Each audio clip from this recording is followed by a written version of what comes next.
Today's top stories at NBR: tighter responsible lending requirements pushes ASB lending down, how Pacific Edge's new CEO found his way to the role, who's the latest recipient of the Archangel Award, and there's more coming right up.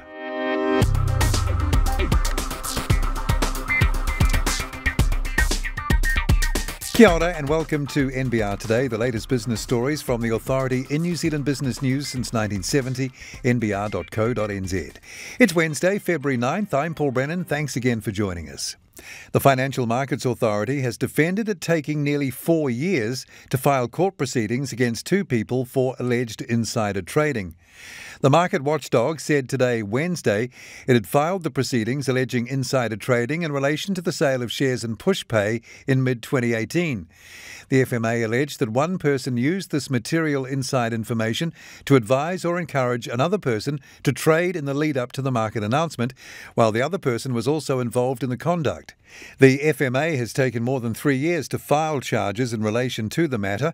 A spokesperson, however, noted that the timing of bringing the case was in line with insider trading cases in overseas jurisdictions, providing examples from the US, Australia and the UK, where charges came 4 to 5 years after the alleged trading occurred. ASB's new lending is down around 7% as a result of tighter responsible lending requirements, Chief Executive Officer Victoria Short says. Changes to the Credit Contracts and Consumer Finance Act, which came into force in December, have been widely criticised as one size fits all and too prescriptive for mainstream lenders. Victoria Short told the NBR's Maria Slade that although the legislation was still new, ASB had felt the effects. We sort of quantify that at around 7%, and you need to be careful with those figures because obviously it's very new legislation. It only came in on the 1st of December, but 7% for us is material. ASB Chief Executive Officer Victoria Short with Maria Slade there. The new chief executive of cancer diagnostics company Pacific Edge first met the former chief executive at a conference in 2009. It was the first time Peter Mencius, a South African who moved to New Zealand as a teenager, had heard of the company. Fast forward to late 2021, and Mencius is named David Darling's successor, following the latter's 18-year stint and the raising of hundreds of millions of dollars over the years to fund development of its bladder cancer diagnostics product range.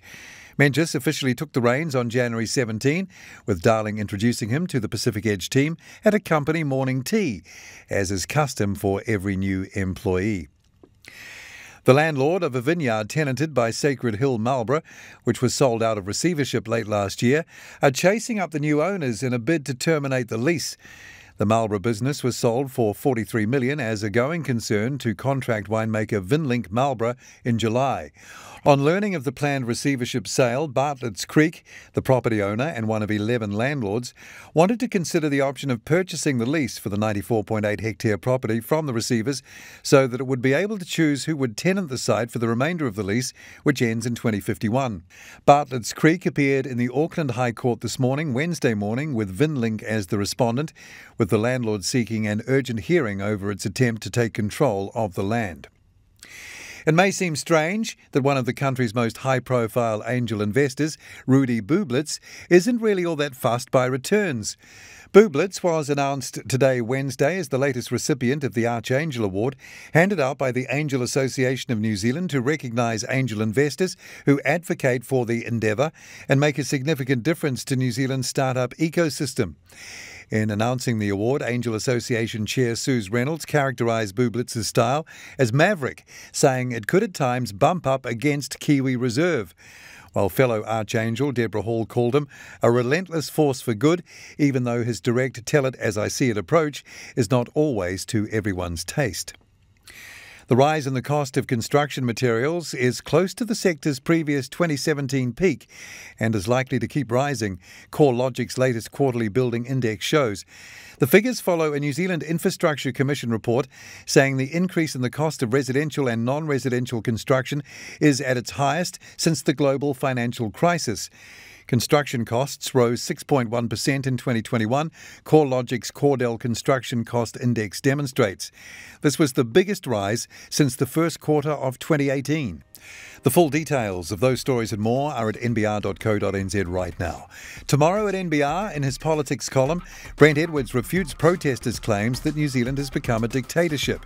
while NBR profiles a Hawke's Bay firm that's aiming to help firms flush out modern slavery with a new ethical app.